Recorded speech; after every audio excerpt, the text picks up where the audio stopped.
Shabbat Shalom and welcome to United Israel World Union. This is our Sabbath morning scripture study coming to you live from St. Francisville, Louisiana. Thank you so very much for joining us today. You'll notice behind me that I have a couple of maps. I want your focus to be when I direct you to the map immediately that I'm pointing to. I uploaded a replica of or a copy of this map, similar map, to our Facebook group page. I know some of you don't use Facebook, so I thought about it last night as I prepared the class notes, as I finalized my notes, and I said, you know, I think I need to have that map up. So hopefully, as I point, you'll notice I'm not going to identify these locations yet, but hopefully my pointer is sufficient for the screen. You'll notice that I have red arrows in several locations and a yellow arrow here at the bottom. I'll be identifying these places as I work through, and I want you to think about direction. We're going to be talking about a story. We're going to be working in the text today. We're following our natural order of classes. But I want you to get into the story. I want you to follow Jacob. That's what we're going to do today. So I did mention to John and Lyndon earlier, and some of you can help me. Sometime back I said, you know, it would really be nice if we could find those big maps. You know, the kind, some of you who are maybe my age or older in school or classrooms or Sunday school classes or whatever, big Bible maps that are on a spool. There's several of them. You pull it down. I want something big behind me. Now, there are technological things we can do to put maps on the screen, but I just love these kind of maps, and I think that they're quite instructive. So hopefully the map will be of assistance to us today as we work through some of these geographical points in the story today. Now, I also am excited to announce a project. Now, there is a more formal project announcement coming, but I wanted to let you know that I have come to this idea. I'm going to announce it just briefly. I have a lot of ideas in my mind about things that I want to study and research and write, but nothing interests me as much as the Bible. And so for the last couple of weeks, as I work more and more on the text of the Pentateuch, as I'm working on these classes, and it does take quite a bit of research to pull these classes together, as you might know, I decided what I really need, what you really need, what we really need, what the world really needs is a very good study Bible. And so I thought about it and I said, you know, why don't I begin work on the Pentateuch and take Genesis and put a text, say, I thought about the King James, but I also thought about the ASV, the American Standard Version. It's a time-honored formal translation. It uses a form of the name instead of Lord. It uses Jehovah. It's public domain, so I can use it. My work then becomes a lot more, I think, easy in the sense that I don't have to deal with the translation immediately. So I thought about taking, and I already started this, by the way, taking the text of the ASV for Genesis, putting it into a document, and then beginning to go verse by verse. Just like as I teach, this word is used this many times. See this, this, this, and this. And so the work has begun on a Pentateuch project from Horeb Press. Now, I'm not going to announce a date of publication because I don't know yet.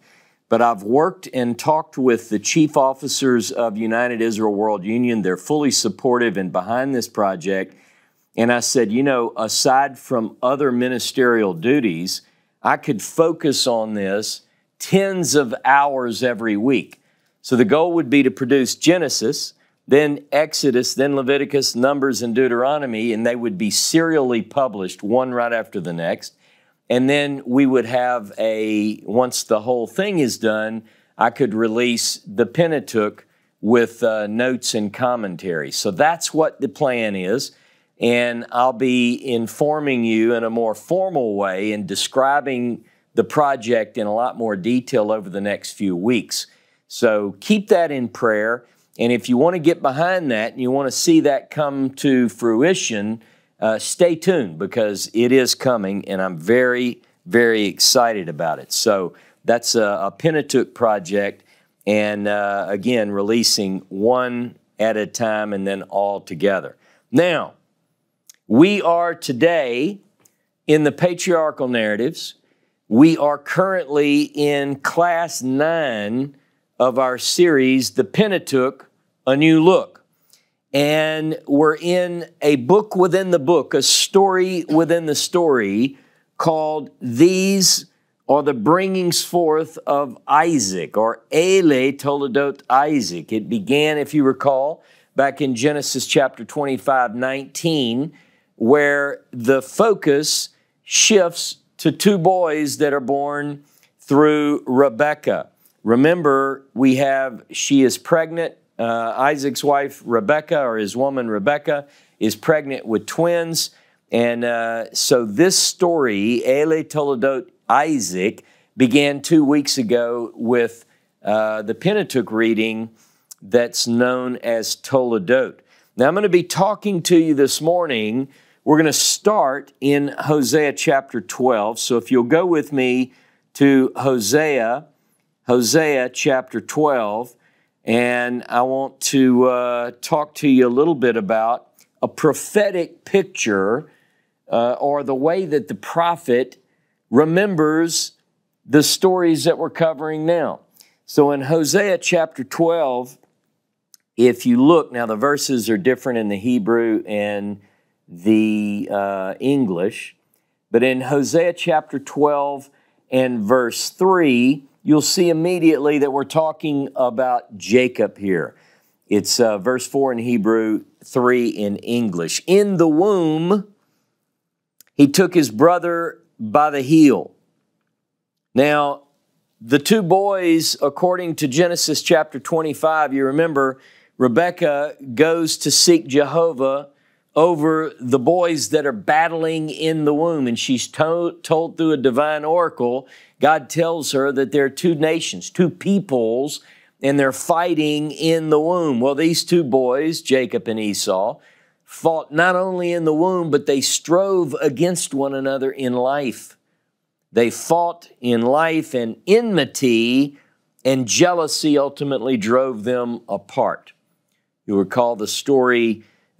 Jacob is warned by his mother that Esau is going to kill him because of his anger over the birthright and the blessing episode that we read about. And so he flees at his mother's advice, his mother's plan, to a place called Aram Naharaim, to a place that patriarchs and matriarchs are from, the home of his ancestors, and he's there for one reason. Well, he's there for 2 reasons. He's one there for safety, for his life. And the other is for a wife. His mother sends him there to get a woman, and it's there that he meets his match, Uncle Laban. Now, by the way, on the way, he encounters, Hebrew says malakim. Sometimes it's translated angels. You remember the story of the sulam, the ladder which reached from the ground to heaven and so forth. While he's away, lessons are learned. We get the impression the writer, the author, wants us to know that Jacob is learning valuable lessons. I covered those in previous classes. After he's been there a little bit more than 20 years, he flees again. And this time, he's with women and children. That also is covered in Hosea chapter 12 and verse 13. Remember, I talked about that last week. The English generally is understood to mean that he fled to Aram, and there he served for a wife, and for a wife he kept sheep. But as I pointed out last week, the preposition to is not in there. It's not talking about his flight to Aram in Hosea 12:13, but his flight from Aram with a woman and with a woman. And that was indicated, and I proved that to you by the next verse, which deals with, shows forth evidence of Hebrew parallelism where Israel fled from Egypt. All right, so Hosea 12 is picking up on this idea of Jacob. Jacob becomes sort of an underlying key, if you will, to understanding Hosea chapter 12. Now, one of the things that I want to look at now this morning is go back to Hosea chapter 12 and verse 3, and let's pick up there again. And by the way, I happen to notice Betty Given points out Hosea 12 as part of this week's Haftorah. Well, the reason is because this is clearly a reference in Hosea 12 to the Torah portion that we're looking at. So Hosea chapter 12, verse 3, verse 4 in the Hebrew, in the womb he took his brother by the heel.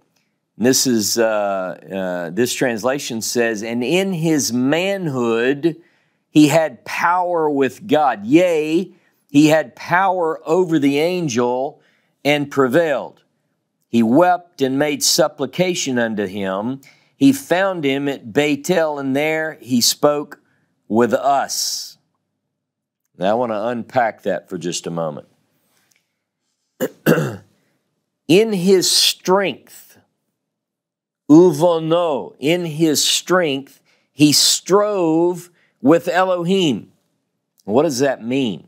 Sounds like we have a confrontation between Jacob and God. It says, and he strove with a malach, sometimes translated angel or a messenger, and he prevailed, or he was able. So what we get is this idea that Jacob fought with God, he fought with an angel, and he was successful. Now, he wept and sought his favor. Bethel, he found him, and there he spoke with us. Now, some translations there say, and there he spoke with him. Well, it's because if you read it contextually, the translator, the old saying is that the translator is a traitor.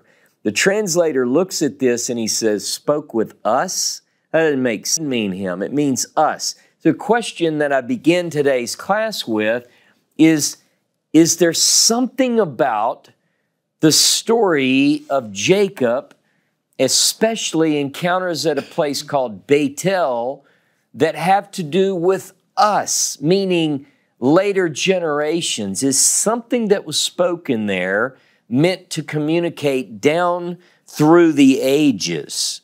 Now, the question that sort of is in the background here is, with whom does Jacob struggle? Who is this that Jacob is fighting? Now, if you look at Hosea 12, it continues, he found him at Bethel, there he spoke with us. Even Jehovah, the God of hosts, Jehovah is his memorial name. Is Jacob fighting God? Who is this that he engages in a struggle? That's what we're going to look at this morning. Is it an angel? Is it the Malach? Jehovah of hosts? This is one of the strangest encounters ever. Today we join Jacob and his family as they prepare to meet Esau. Remember, when he leaves, he's fleeing for his life. Esau wants to mourn his father, and by the way, even now his father is still alive, as we'll see. But Jacob flees for his life. He now has been told, go back to the land, and one of the things that's taking his mind and has him worried is the fact that he now has to meet once again with his brother, and as far as he knows, his brother may still want to kill him. He doesn't know. So he's apprehensive. On the one hand, he's been told by God to go home, and on the other, he has to face Esau. Now go with me to Genesis chapter 32. Genesis chapter 32, and I'll be using the map today quite a bit, so be ready. And Jacob, verse 3 in the English, verse 4 in the Hebrew, VaYishlach Yaakov Malakim. And Jacob sent messengers.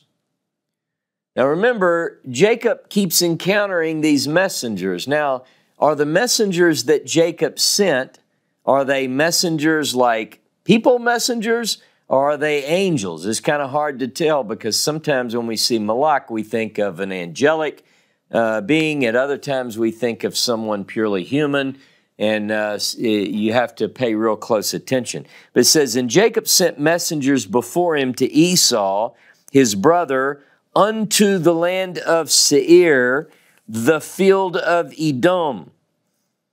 And he commanded them, saying, thus shall you say unto my lord Esau, thus saith your servant Jacob, I have sojourned with Laban and stayed until now. And I have oxen and asses and flocks and men servants and maid servants, and I have sent to tell my Lord that I may find favor in thy sight. So he sends these messengers unto Seir, the field of Edom. Now I want you to notice, first of all, that Jacob and the family are here. Can you see on my map? They're at the place called, sometimes some translations call it the river Yavok or Jabbok in English. It is here on the Transjordan. Remember, here's the Jordan River here, and this is the wadi. I would call it a wadi. In the desert, you don't necessarily have rivers, but you have wadis, which are dry riverbeds that, given the right situation, can be flooded rivers. The water cuts through. So this is, let's call this the Wadi Yavok. And you'll see as we work through. But this is where he is. But he sends messengers to a place that in the Hebrew or in the Bible here says the land of Seir. Now, my map, this is, look on your map, you'll see it more clearly. I have a yellow arrow pointing south because Seir and Edom is below or south of the Dead Sea.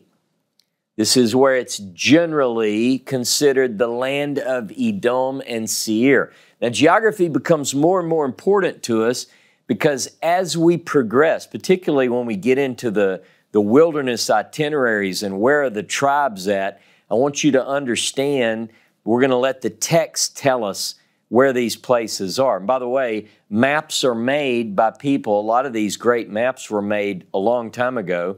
The best maps begin to be put together in the 19th century by the Palestine Exploration Fund and some of these guys. So, but the way they determine locations is they read their Bible like you're doing, like I'm doing. And they say, oh, wait a minute, that's where that is. The context tells me. And quite often we can prove those places, those locations through other means, archaeology and so forth. But Edom and the land of Seir, it's not a point on the map. It's an area. It's a region. Edom and Seir, this region, Edom, extends on both sides of this rift in which the Jordan River is, but south here in the Arava, in the plains. All right? So he sends messengers to this particular place. Now, the English says, the land of Seir, the country of Edom. Now, we're going to get into this as we work through Esau and Edom, and is it a place, is it a person? We're talking about a country? Well, the Hebrew doesn't say country. The Hebrew says Sedeh Edom. Sedeh Edom. Sedeh is a field. The field of Edom. Now, that phrase only occurs Sededom only occurs in one other text in the Bible. You know I love these. By the way, this is the kind of stuff I'll put in our commentary series. Judges chapter 5. Go there with me. Judges chapter 5. We're going to look for the only other reference to the phrase Sededom. Judges 5:4. Jehovah, when you went forth out of Seir, when you marched out of the field of Edom, the earth trembled, the waters, the heavens also dropped. Yea, the clouds dropped water. The mountains quaked at the presence of Jehovah. Even yon Sinai at the presence of Jehovah, the God of Israel. Now, again, this is just a taste. I know some of you want to believe that that Sinai is in Saudi Arabia, but I won't laugh out loud. We'll get to that later as we work through the text. But I will say, I'm very opinionated about this, by the way, but I will say that we're talking about a region in the south, Edom, Seir. Jehovah comes from there. Boy, it'd be nice if we could figure out just where is it. By the way, you wonder why some of us love to go to Biblical Tamar Park in this region, this wonderful place in the desert, which is just north of what's called Paran. You know that from another text which deals with where Jehovah's coming from. Okay, so he sends messengers, according to this text, to this area here south of the Dead Sea. This region is a place of holiness where one might expect to have a divine encounter, or a place we might expect that from this place God would come. But Jacob isn't expecting the arrival of God from Sededom. He's anxious, he's expecting his brother to come from that region. In fact, in verse 6, if you go back to Genesis chapter 32, Genesis 32 and verse 6, it says, and the messengers returned to Jacob. Remember, he sends them out, go find my brother. And they come back and they said, we came to your brother Esau, and moreover, he cometh to meet you with 400 men with him. Now, how do you think Jacob feels now?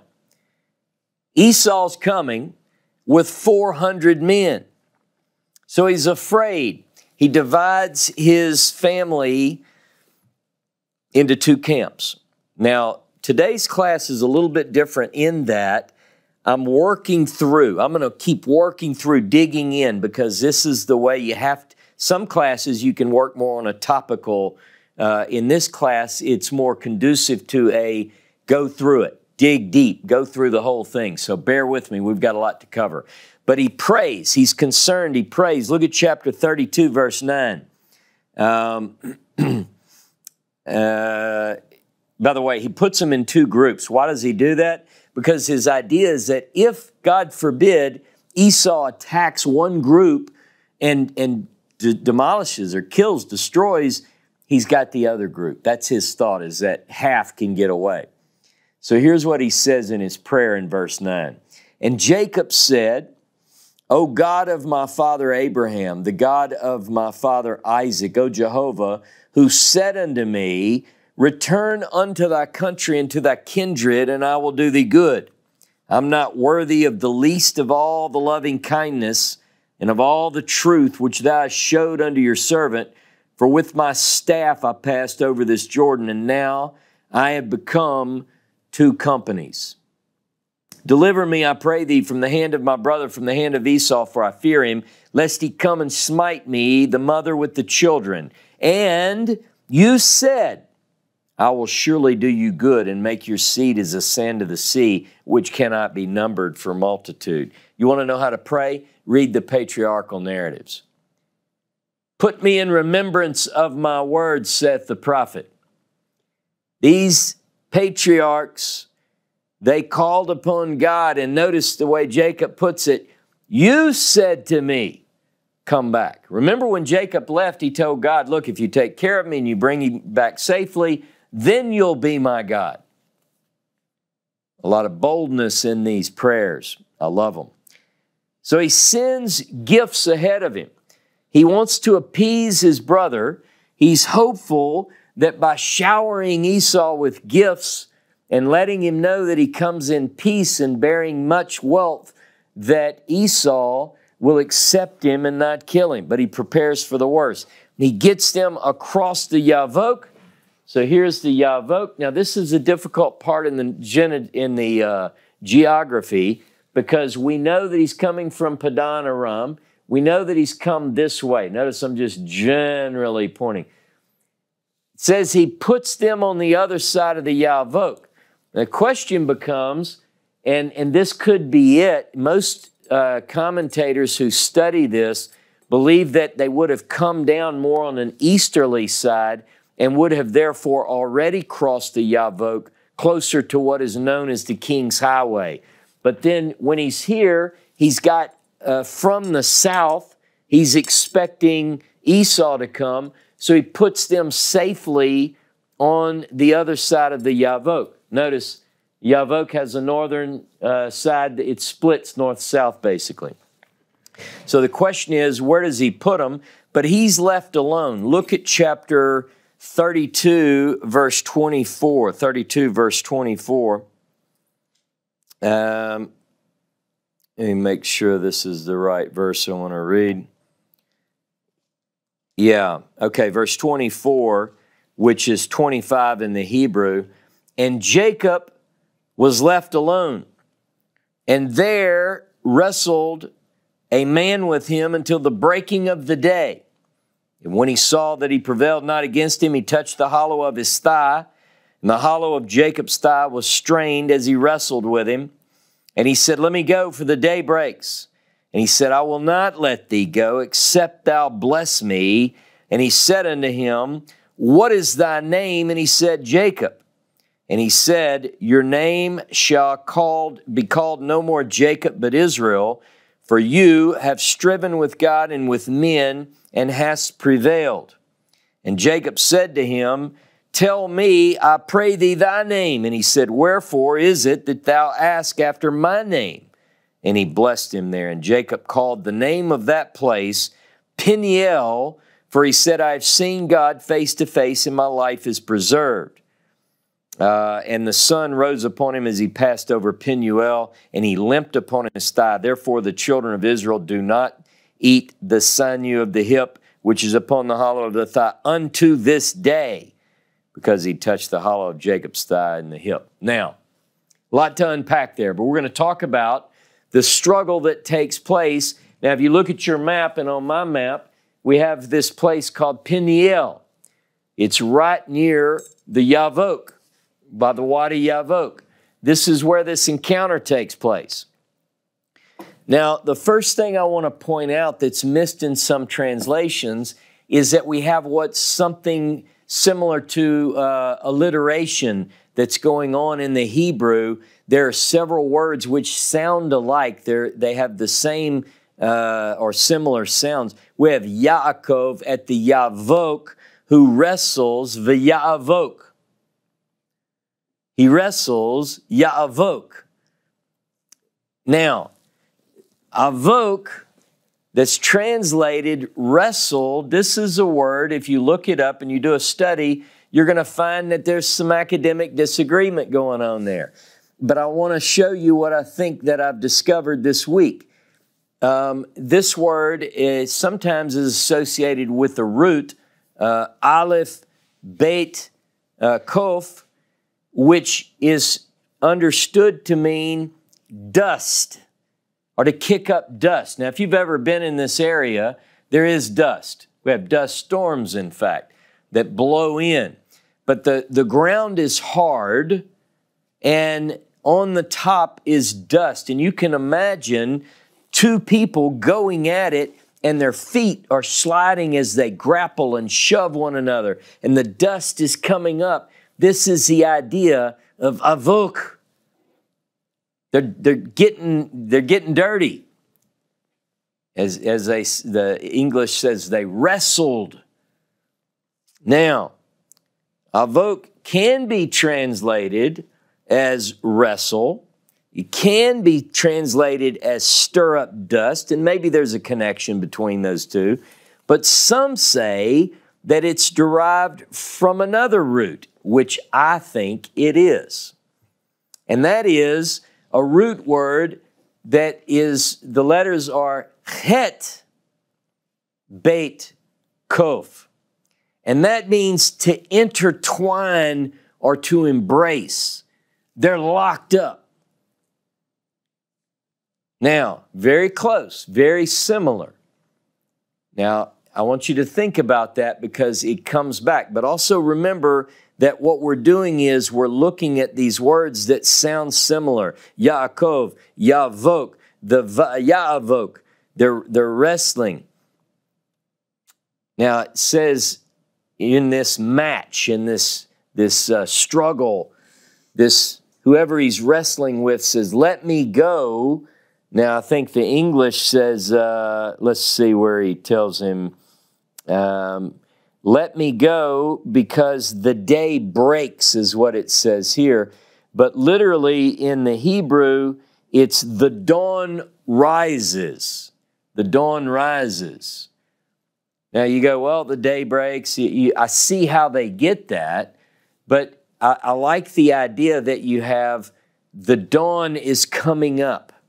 Look, let me give you an example. By the way, that phrase that's translated, the dawn rises, is used 6 times in the Bible. I just want to look at one to show you the difference in sunrise and sunset in this idea. Go with me to the book of Nehemiah. Nehemiah chapter 4 and verse 15 in the Hebrew. In the English, it's a big difference. It's chapter 4, verse 21. Nehemiah 4:21, English 4:15 in the Hebrew. "So he wrought in the work, and half of them held the spears from the rising of the morning until the stars appeared." You see, the rising of the morning. That's our word here. So whoever Jacob is wrestling says, "Let me go." The dawn is rising. Now, the one that he's wrestling with says this. Go back to Genesis 32. Genesis 32 and verse 27 in the English, verse 28 in the Hebrew. "Let me go, for the day breaks." He said, "I will not let you go unless you bless me." And he said unto him, "What is your name?" A question becomes, is Jacob's opponent unaware of his name? Or is he getting to something here? Jacob replies, "My name is Yaakov." And he says in verse 29, after he tells him, verse 28 in the English, "Your name shall no more be called Yaakov, but Israel, for you've striven with God and with men and have prevailed." Now this ties us back to the Hosea 12 passage. But I want you to look at the next verse. Jacob asked him, because remember, we're still trying to figure out who's he wrestling. Jacob says, "Tell me what your name is." And here's what he says. The English says, "Wherefore is it that thou ask after my name?" And in the Hebrew, it says, let me look at this phrase. And I'm looking for the Hebrew here. Let's see. The verses are different. Let me make sure I'm in the right place. He says, "Lama ze tisha'al lishmi." What is this that you ask for my name? Now that phrase, and this is important, that phrase, just as I read it, occurs in only one other place. and maybe it'll give us an idea of who it is that's speaking. Someone else in the Bible was asked, "What's your name?" And in that other place, this person used the exact same reply. You ready? Go with me to Judges chapter 13. In Judges chapter 13, it says, look at verse 18 with me. And the angel of Jehovah, the Malach Yehovah, said to him, Lama ze tisha'al lishmi. What is this you ask after my name? Now, it could be that this is the typical response of the Malach. If you ask the Malach Jehovah, remember, we know the Malach Jehovah. Our first encounter is in the desert where the Malach Yehovah meets with Hagar. Now, does the Malach Yehovah have a name? That's the question. Jacob wants to know. Now, it's interesting here that in Judges chapter 13 in verse 18, he says, Lama ze tisha'al lishmi. Why do you ask after my name? And then he says, Vahu Pele. And it is Pele. Now, most translations say it's wonderful, like it's too wonderful for me to tell you my name. But I don't think that's the way the Hebrew reads. I think the Malach says, why do you ask after my name?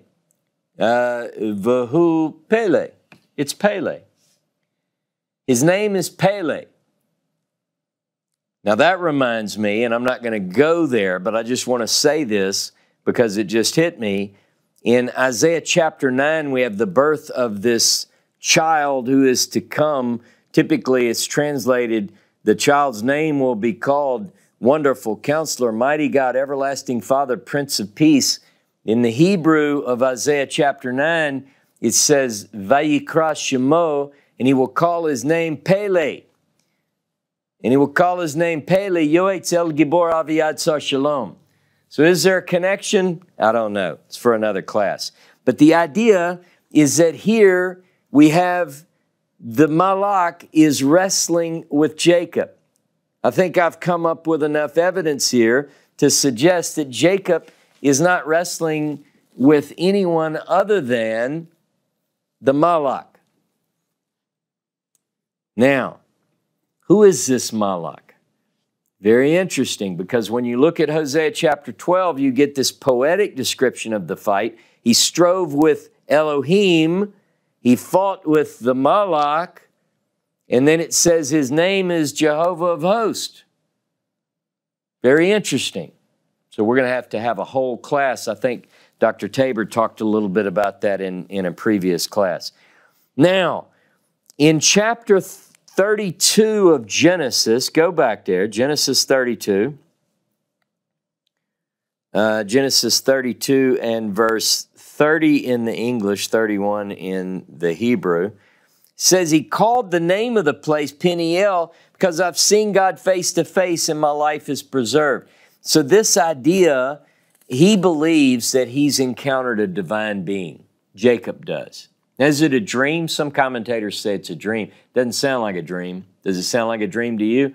A lot of times in the Hebrew Bible, when it's a dream, you know what it says? And there was a dream. This doesn't say it's a dream. So it seems that it's an actual encounter with a divine being. Now, this thing where he says face to face, panim el panim, do a study on that on your own time, but there's that phrase is used 5 times. It's very interesting. You know, Moses meets panim el panim. Genesis 32:31 is where we're at, but Exodus 33:11, Deuteronomy 34:10 says Moses knew God panim el panim. But anyway, now look at chapter, let's see, let's go down to, look at verse, just to make one point before we move on. In verse 32, it says the children of Israel don't eat this part of the meat. Why is it? To this day. Now, be on the lookout as we work through this. I'll draw all of these kind of things out in my commentary, but I want you to think where it says, ad hayom, unto this day. That's something that is anachronistic, meaning a contemporary writer is not, the person writing is not like witnessing the wrestling match. It's someone much later who says, oh, and by the way, the story I just told you, to this day, meaning a non-contemporary time, much later, we still don't eat this because of this story, right? It's a clue, it's a flag. Now, chapter 33, Esau's on his way. He divides his family. He's got Leah with her children. He's got Rachel with her children. He's got the handmaids with their children. Now, as Esau heads towards him, Jacob bows to the ground. Jacob begins to walk forward. He's in front of the girls and the kids. He starts walking towards. Now, look, they're coming. Dust is flying up. Imagine 400 people are coming towards you. As he's walking, he's bowing to the ground. He does this 7 times as Esau approaches. He's saying, I'm your servant, I'm your servant, I'm your servant. Now remember, before he moves out, and in the interval of time, there have been people going forward showering Esau with gifts. He still doesn't know. All he sees is dust. Now, behind him, the women and kids are in a certain order. This family is dysfunctional. You have to think about this.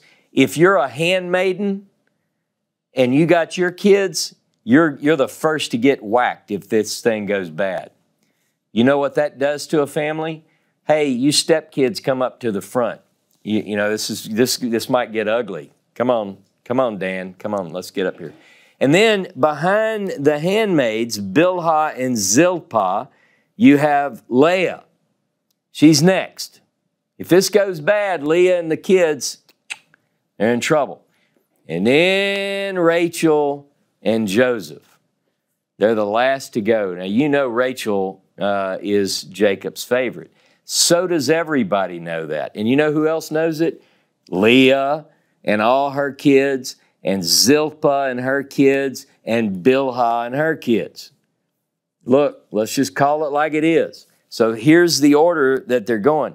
Now, verse 4 says this, and it says Esau runs to him, and it says he embraces him. Now, remember when I told you that some scholars think that the wrestle is from a root avok, aleph, beit, kof, but I think it's from the root het, beit, kof. The reason I have to do this is because I want you to see something. Here, when Esau embraces Jacob, it's that rare root word, het, beit, kof. Just as the night before, he embraces and intertwines with this malach named Pele. Here, he embraces and intertwines with his brother. Esau falls on his neck. They kiss. They shed tears. And in verses 5 through 7, you'll notice this very touching scene where a procession of the women and children come up and they bow before Esau. So you have the handmaids, they bow, and Jacob says, this is my handmaid Bilhah and Zilpah, and these are the kids. You know, and Esau's looking at it and he goes, and this is my wife Leah and the children, and he introduces them. And Esau, they're still, I want you to imagine this, they're still weeping. This is all going on right here. This is happening right here. and this beautiful family reunion, if you will. Esau says, hey, what is it? What is it about these gifts that you sent? I have plenty. I don't need your gifts. And Jacob says, listen, if I have found favor in your eyes, please accept it. I just want to take just a moment. I love this phrase that we see in the Bible 36 times. Matzah hin.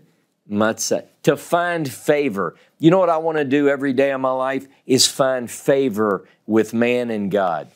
If we did this as a race, as a human race, where we looked for opportunities to find favor, look, the world would be a better place. So think about that. I'm not going to go through all the 36, but do a study. You can look at the English. Look for the find favor. In other words, void points of contention where possible. Why would you not try to find favor? Why would you instigate things? That's the world we live in. Enough of that. Now, but the idea is that when, I want you to see this, when Esau embraces him, it reminds us of the fight that happened the night before. And it's not missed by Jacob. Look at verse 10. Jacob says, I pray you, if I found favor in your sight, receive my present at my hand. For as much as I have seen your face, as one sees the face of God, and you were pleased with me. Just like he wrestled Chavok with the Malach Yehovah the night before, so Chavok, he embraces his brother, and he said, you know, the face I saw last night looks just like yours to me. He sees Esau as a divine messenger in a way. And Esau brings a message of peace. He had every right to still be mad as far as right goes. But remember the old saying, sometimes you can be right and not do right. Esau is touched by the family that he meets, and he said, look, I'm going to leave some people with you. We're going to make sure that you get to Seir. Look, you're right here. We're just going right over here. That's a long journey with women and children and flocks. And so Esau wants to help him get there, and they're going to, we're going to all go together. And Jacob says, you go ahead. You go ahead. The pace, this is in chapter 33, verse 12 and 13. He said the pace of the journey needs to be considerate of the women, the children, and the flocks. They'll die. I mean, we've got to take our time. You run ahead to Seir. Now, the question I have for you is, does Jacob go to Seir? Listen to me. Ever. Just a question. So Esau leaves. Verse 16 says he makes his way to Seir. Now Jacob, it says in verse 17 of chapter 33, look at this, chapter 33, verse 17. And Jacob came in, back up, and Jacob journeyed to Sukkot.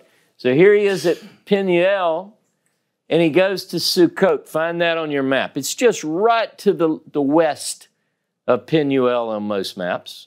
And by the way, some of these maps have question marks. Is it right here? Is it right here? But generally, Sukkot is not very far. He leaves Peniel, and he goes to Sukkot. Look at this. Sound like he's on his way to Seir? It says he built him a house and made booths for his cattle. And therefore, the name of the place is called Sukkot. So Jacob stays at Sukkot. We don't know how long. It doesn't tell us how long. But he hadn't gone far. He's still east of the Jordan Rift. Now, look at verse 18. And Jacob came in peace to the city of Shechem. Look, if you're looking at the map that I posted, it's point number, what is it? 2? Did I put a 2 on the little red? Look over here at Shechem. it's the next red arrow. He goes from Peniel at the river Yavok to Shechem. You see where that is?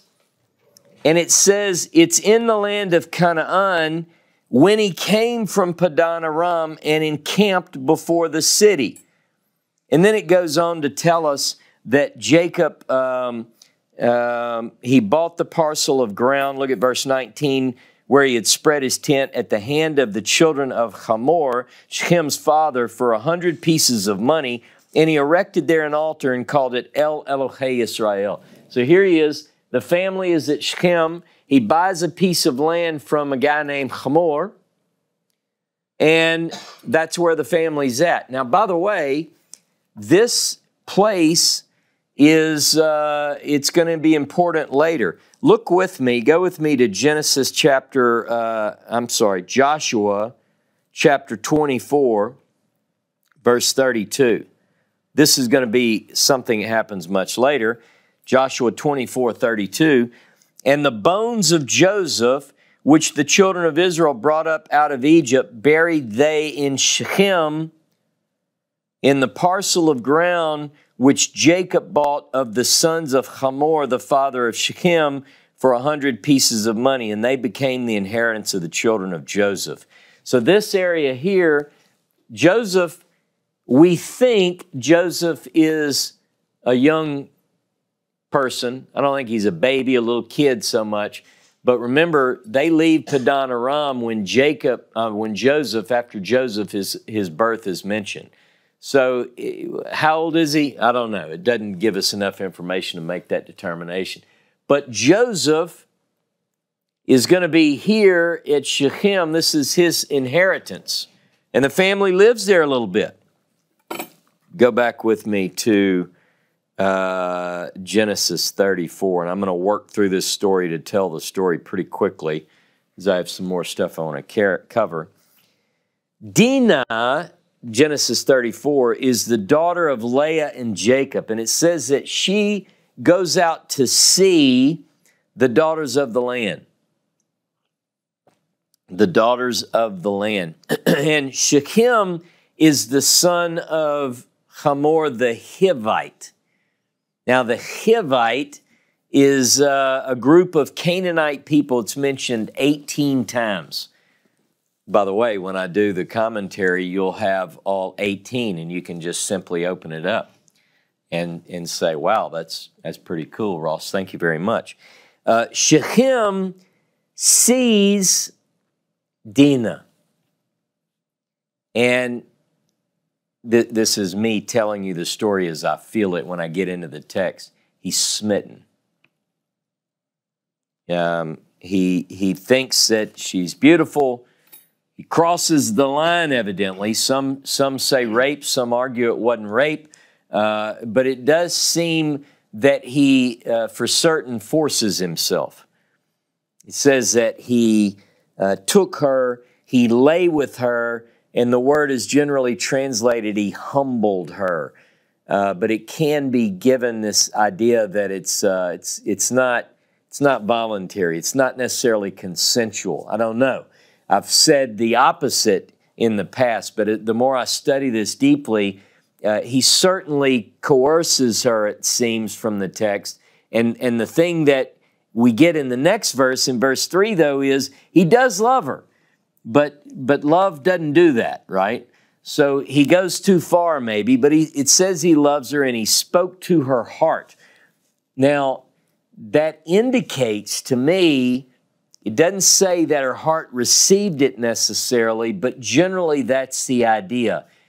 When you speak to the heart, translators often miss this, but it's in the prophets as well, in Isaiah. The idea is to speak tenderly, and it generally implies that the heart receives the message. So I do get the idea, my understanding of the text is that he gets inside her heart. And he asks his father to talk to the family because he wants to take Dinah as his woman. And meanwhile, Jacob hears what's happened. Now, I don't know if Dinah tells him or if word spreads through the desert and he hears about it in town, I don't know, but he hears about it and he keeps it silent. The boys are away, they're taking care of the flocks. He doesn't let anybody know that he knows.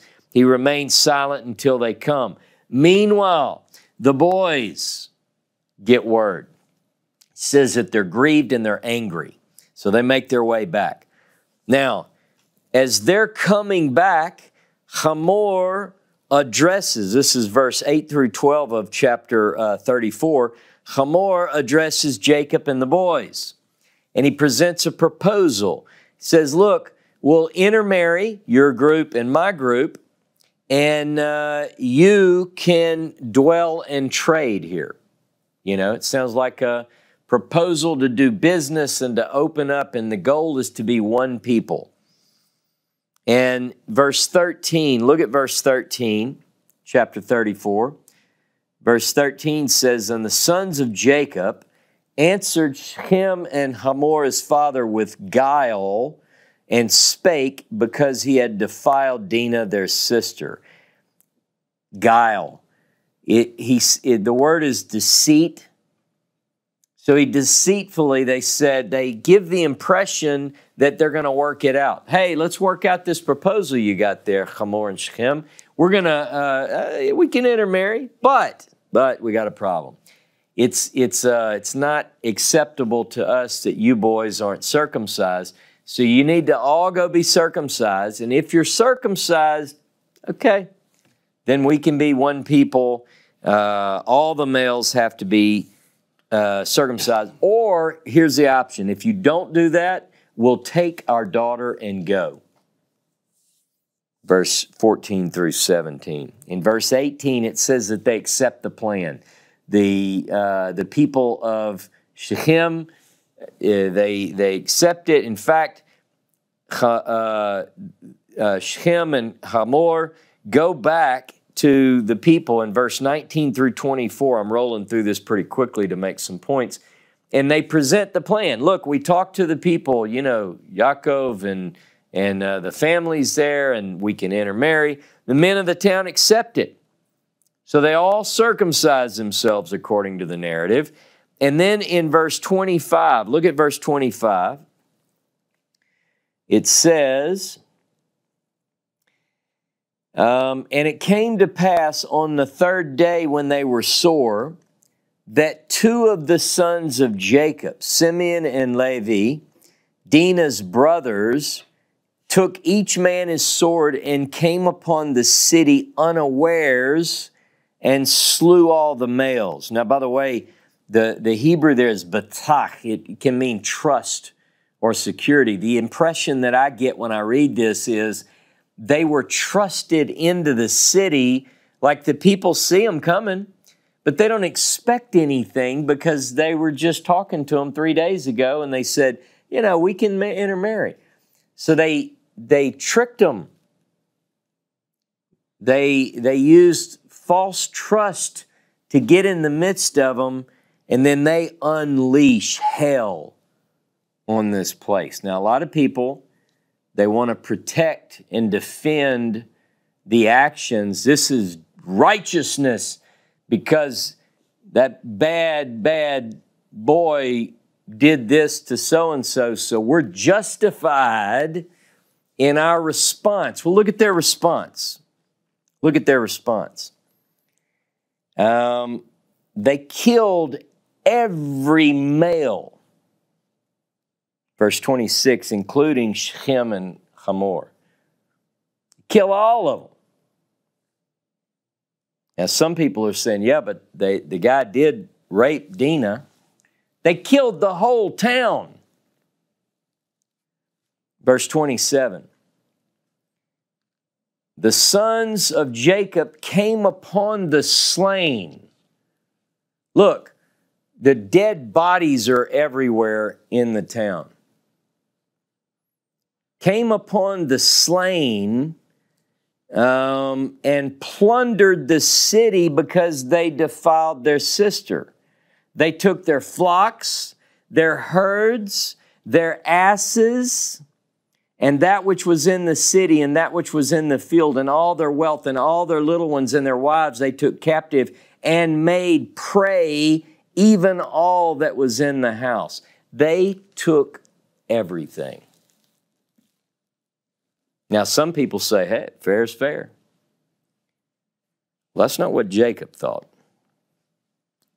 That's not what Jacob thought at all. Jacob was hurt by what they did to his daughter, no doubt. I think he was hurt. Look, I'm a father, I'm a grandfather, and I haven't always been a biblical preacher. I don't know what I would do. God forbid that something like this happened, because I don't know what I would do. I wouldn't want to be the other person, because I might just be another Ross. I'm not saying that I would handle it, with kid gloves. I don't know. But I do know this. Jacob says the following. Look at verse 30. Jacob said to Simeon and Levi, you've troubled me, to make me odious to the inhabitants of the land among the Canaanites and the Perizzites. And I, being few in number, they will gather themselves together against me and smite me, and I shall be destroyed, I and my house. He's sick over this. They're going to kill us. The inhabitants of the land are going to kill us, boys.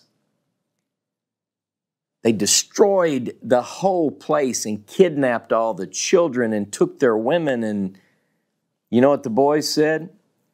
Should he deal with our sister as a harlot?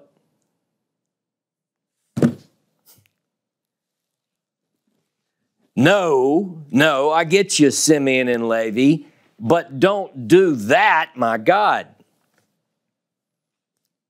Now look at Genesis 49, by the way. Genesis 49,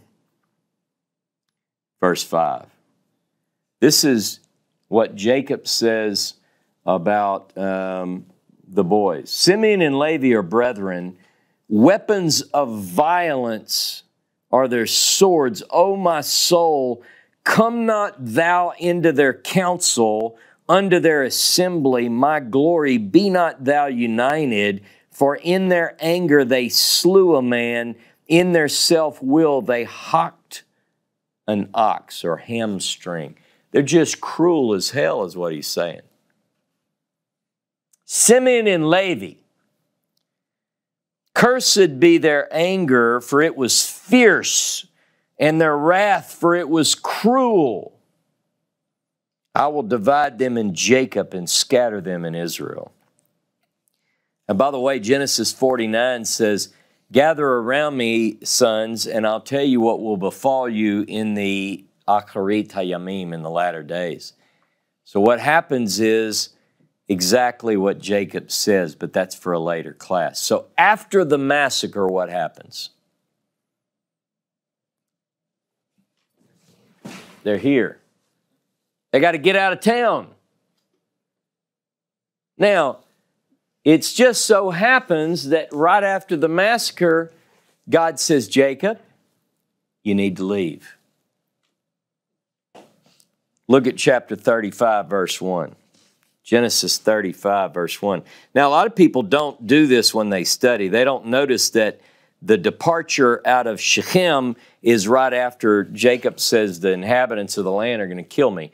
And God said unto Jacob, arise and go to Bethel and dwell there and make there an altar unto God who appeared unto you when you fled from the face of Esau your brother. So here they are in Shechem. They started in Padan Aram. They came here, Peniel. They moved to Sukkot. They moved then to Shechem. Now they're headed south. They go to Bethel. Right after the massacre, after the cruel massacre of the inhabitants of the land, they go here to Bethel. And once they get there, and by the way, remember, he says, I just read, this is where you were when you met God on your way out of the land. So in Genesis 28, he's at Bethel, and it even says that he named it Bethel because there he had the dream, 20-something years earlier. Now, I don't know how has elapsed since he left Padan Aram to this point. It could be another 10 years. We just don't know. It doesn't say. It doesn't say. But what we do know is he's about to go to Bethel. Now, I want to add something here that the text tells us. Before they leave Shechem, Jacob says, you got to get the idols out. Remember, Rachel stole Daddy's idols, so they have these, they're called Elohei HaNekar. Elohei HaNekar. They're the foreign gods. He tells them, we got to get rid of the foreign gods. Give me your earrings and the foreign gods.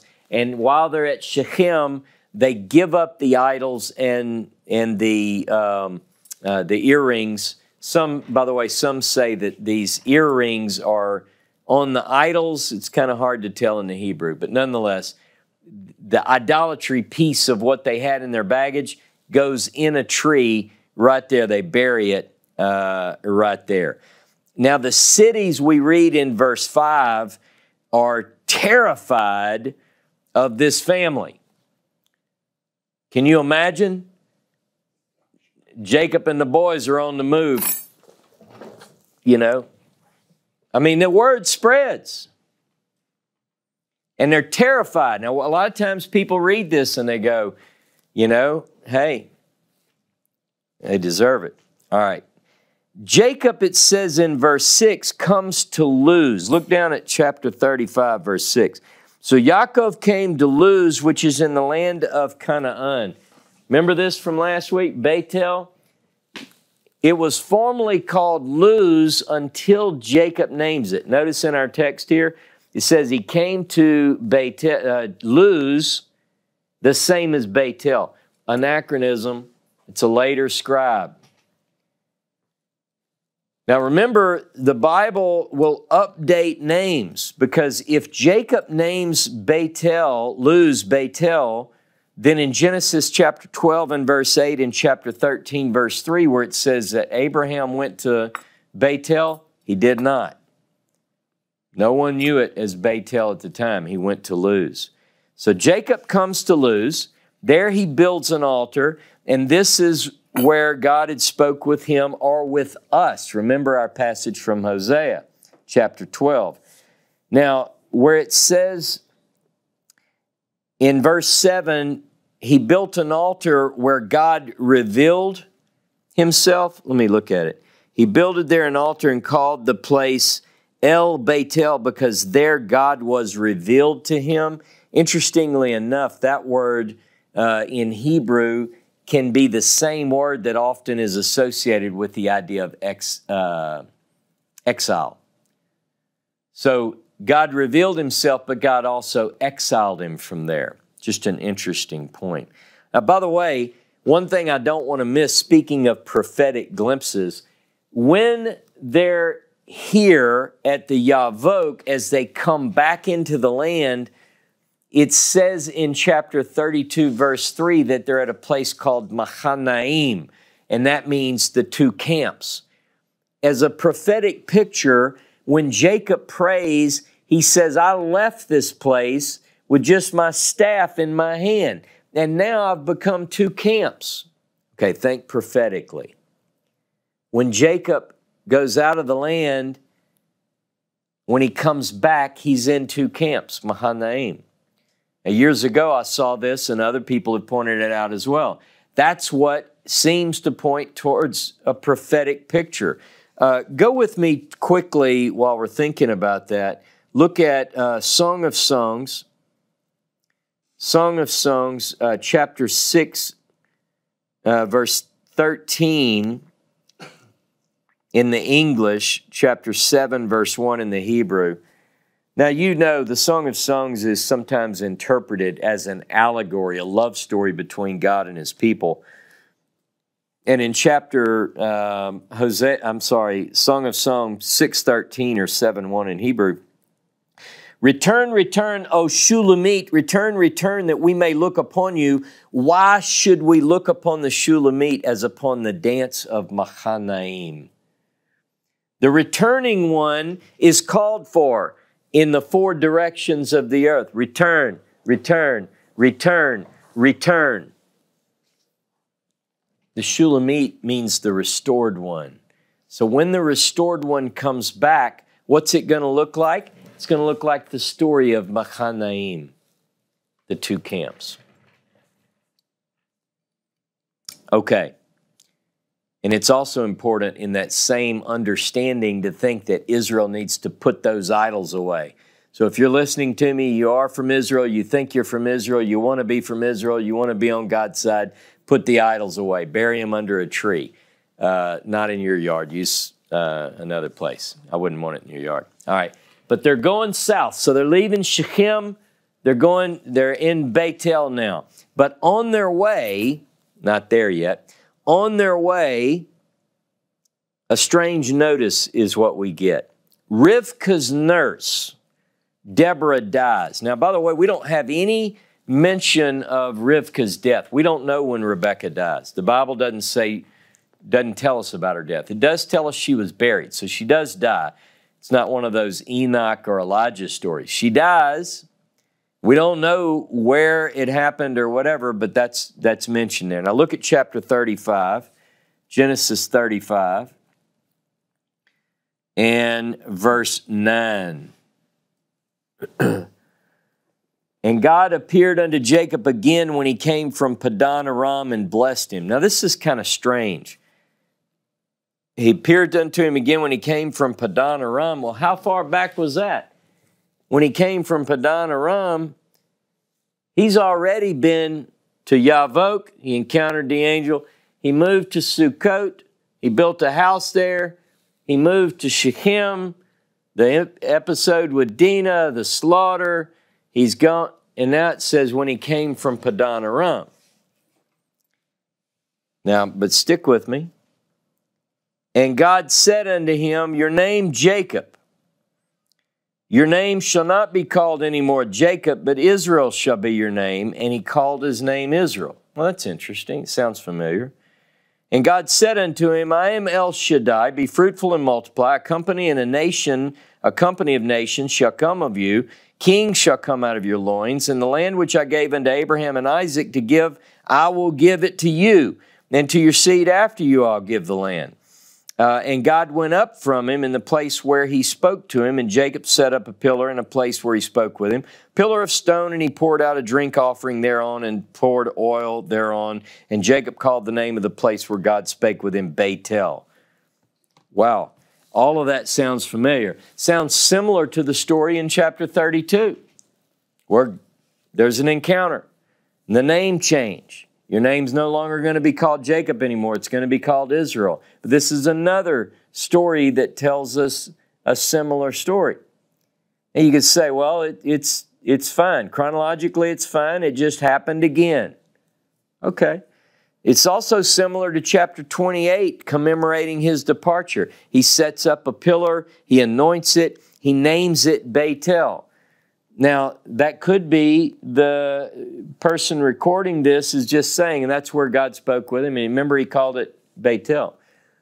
But the stories are very similar, leading some to believe that these are two separate sources on how Jacob's name is changed to Israel. Now, the other interesting thing about the name change is that Jacob is still called Jacob after this. He was still called Jacob after the first incident we read in the first naming in Genesis 32, and he will still be sometimes called Jacob, sometimes Israel.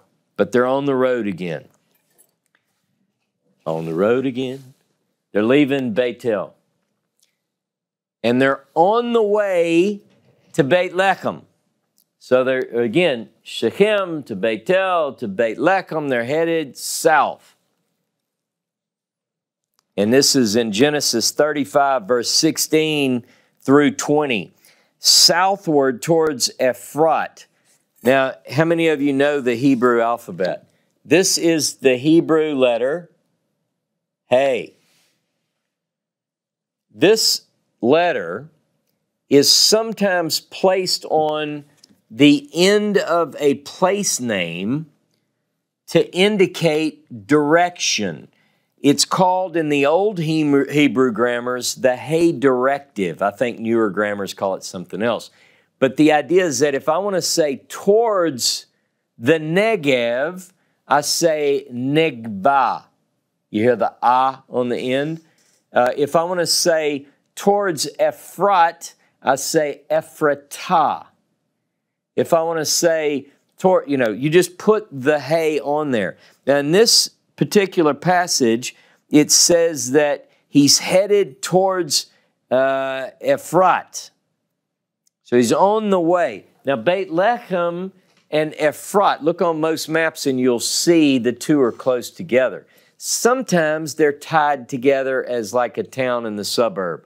But it's very specific. It's towards Ephrat. It's how the gospel writer thinks that Micah 5 is a place, even though Micah 5 says it's talking about a family.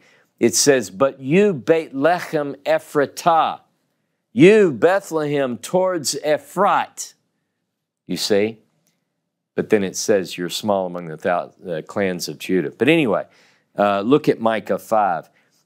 The idea is that as we look at this, we have to notice that there are certain things that make sense. Let me make one more point because I can't clear my mind of it since I mentioned Micah 5.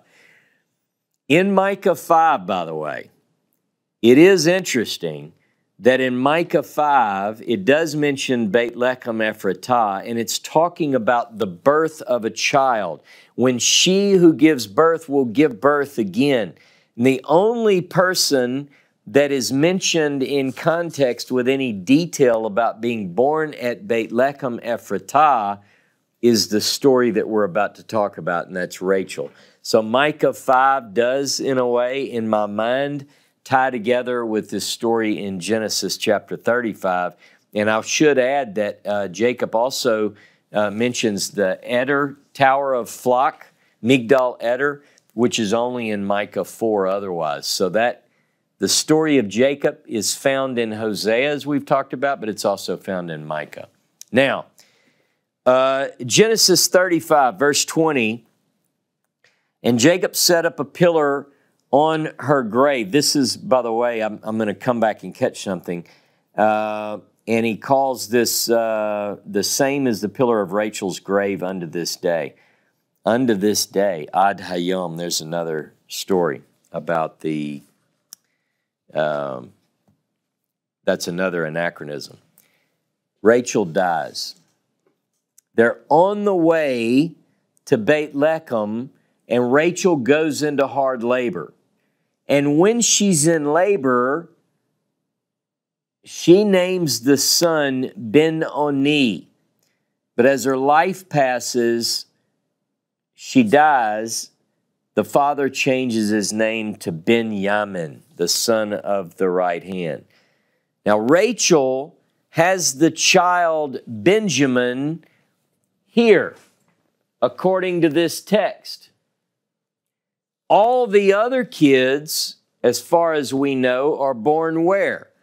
Padan Aram. Only Benjamin is born here. Now, I want you to put a little note on your paper and say, but is that all that we have in the Bible? Or something like that, because I'm going to tell you one other point. The story continues. I'm wrapping some of this up.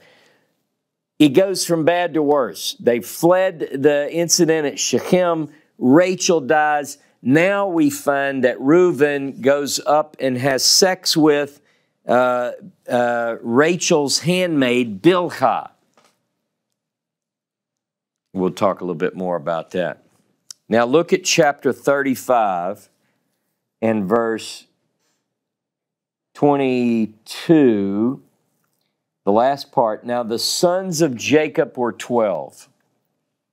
The sons of Leah, Reuben, Jacob's firstborn, Simeon and Levi and Judah and Issachar and Zebulun, the sons of Rachel, Joseph and Benjamin, the sons of Bilhah, Rachel's handmaid, Dan and Naphtali, the sons of Zilpah, Leah's handmaid, Gad and Asher. These are the sons of Jacob that were born to him in Padan Aram. Anybody notice anything about that? The list includes Benjamin. But is Benjamin born in Padan Aram?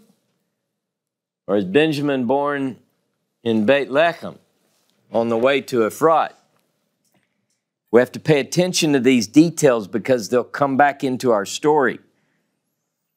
Jacob and the family, they bury Rachel. They put her in a grave that's indicated as such unto this day, which tells us that part of the story is later. And then they're going towards Hebron, still a southerly direction, right? Notice it says in verse 27, Jacob came to his father Isaac at Mamre, at Kiryat Arba, the same as Hebron, where Abraham and Isaac sojourned. Then it says the next verse, the days of Isaac were 180 years, and Isaac died and was gathered unto his people, old and full of days, and Esau and Jacob, his sons, buried him. So when he arrives at Hebron, it seems that he was able to at last see his father. From what we can tell, it's the first time he's seen his father since he fled. More than 20, we don't know how many more than 20, but certainly more than 20 years have passed. His mother's already dead. He sees his father dies. Then Esau and Jacob come together to the burial. Now the question is, does Esau come from Seir up to Hebron? Because in our story when we begin, Jacob and the family are here and Esau is here. Let's look at the geography and go a little bit further. Look at chapter 36. By the way, chapter 36 begins a new story within the story. Ele Toledot Esau. These are the bringings forth of Esau. Now look down at verse 6. 36:6. And Esau took his wives, his sons, his daughters, and all the souls of his house, and his cattle, and all his beasts, and all his possessions, which he had gathered in the land of Canaan, and went into a land away from his brother Jacob. For their inheritance, their substance was too great for them to dwell together, and the land of their sojournings could not bear them because of their cattle. And Esau dwelt in Mount Seir. Esau is Edom. This would indicate, this particular text, read it carefully on your own as well. We have to decide, was Esau dwelling in Edom and Seir prior, or at what point? Because it seems that the two brothers have grown together. It sounds very similar to the story of Abraham when he and Lot separated. Their cattle and their livestock and their things became so great. Here in the story of Genesis 36, Esau says he has to go away because there's not enough room for both of them, and he does. And he goes to this area, Seir. Genesis chapter 36 goes at length to cover Esau. It needs a lot more study. We don't have time to do it today. But the editor and the compiler is writing the history later, telling us from source text some things that we miss if we just read the text quickly and we don't pay attention. Geography and Esau's family merge in these texts like this, such that one doesn't know for sure without careful study if the people names led to the place name or the place name led to the people names. As we work through this, look at, I'll give you an example. I just read one. And Esau dwelt in Mount Seir. Esau is Edom. Verse 9. These are the generations of Esau, the father of Edom in Mount Seir. So are we talking people, places? As I go through, I'm just going to read a couple of points for you to put in your notes or wait for John's notes. Verse 11 mentions Teman. Teman is one of these southern regions where God is coming from. God came from Teman. Chapter 36, verse 12 mentions Timnah. I've been to Timnah, this area, a lot of copper mines. The Edomites are very strong in this area. Some great scholarly articles on that. Verse 15 mentions Teman, the land of Edom. 17 mentions the land of Edom. This is what I want to go to as I get ready to close. Look at 36, verse 20. Look at this. These are the sons of Seir the Horite. Who is Seir the Horite? The inhabitants of the land, Lotan, Shoval, Zibeon, and Anah, and Dishon and Ezer and Dishon. These are the chiefs that came of the Horites, the children of Seir, in the land of Edom. So we get this idea that there's a group of people called the Horites who are living in this region, Seir and Edom. Now, are they related to Esau? And a lot of people think they are. They're not. Look with me at Deuteronomy chapter 2. Deuteronomy chapter 2 and verse 12.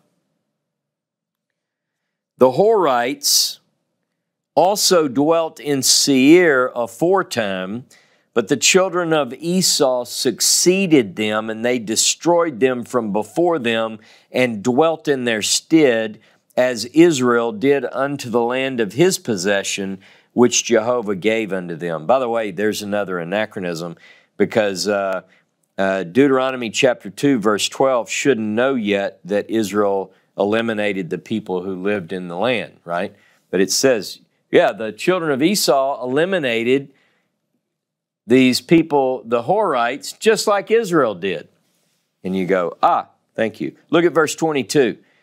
Verse 22, as he did for the children of Esau that dwelt in Seir when he destroyed the Horites before them, and they succeeded them and dwelt in their stead, even unto this day. So what we know is that there's a group of Horites who live in this region down here. And Esau, when he splits from Jacob, after Jacob is back in the land and so forth, Esau goes into the land of Edom and Seir and wipes out the Horites.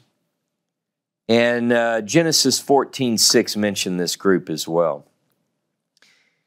Now, once you get down to verse 31 of Genesis 36, there's a list of kings. These are the kings that were in Edom before Israel had a king. Again, that's an anachronism. There's no, this was written at a time when Israel did have kings. By the close of this week's portion, Rachel is dead, Isaac is dead, the boys have been reconciled, but then they split up just like Abraham and Lot did. The land couldn't support both of them. Reuben has slept with Bilhah, Rachel's handmaid. And that's, by the way, right on the heels of Simeon and Levi doing the massacre at Shechem. So you've got Reuben was the firstborn. He's out. Simeon and Levi are cruel and hateful. They're out in terms of the firstborn. The writer wants us to know this person disqualified, this person disqualified, this person disqualified. Who's next? We need a firstborn. The focus the author wants us to see is that our focus goes to the next rightful firstborn, a boy named Joseph, the firstborn of his beloved Rachel. Now, one verse I want to pick up. 1 Chronicles 5, verse 1. And the sons of Reuben, the firstborn of Israel, for he was the firstborn, but for as much as he defiled his father's couch, his birthright was given unto the sons of Joseph, the son of Israel, and the genealogy is not to be reckoned after the birthright. So all our focus shifts to Joseph. That's what the author wants us to do. Don't look at Reuben. Reuben ruined it. Don't look at Simeon and Levi. They ruined it. Look at Joseph. Look at Genesis 37. You'll see what they want us to see here. Genesis 37 says, And Jacob dwelt in the land of his father's sojournings in the land of Canaan. These are the generations of Jacob. Ele Toledot Jacob. You know what the next word is? Joseph. These are the generations of Jacob is the next story within the story. But it's not about Jacob as much as it is about where the scribe wants to bring us next. So next week, we follow our ancient scribe's lead to the new firstborn, the one who now holds that position, to Joseph. Eli Toldot Jacob. Don't miss the next class in our series as we begin a new story within a story. Shabbat Shalom, Shavua Tov, and just keep your eyes open because I intend to announce with a great deal of detail the new project on the Pentateuch that I'll be working on. Shabbat Shalom. Have a great week.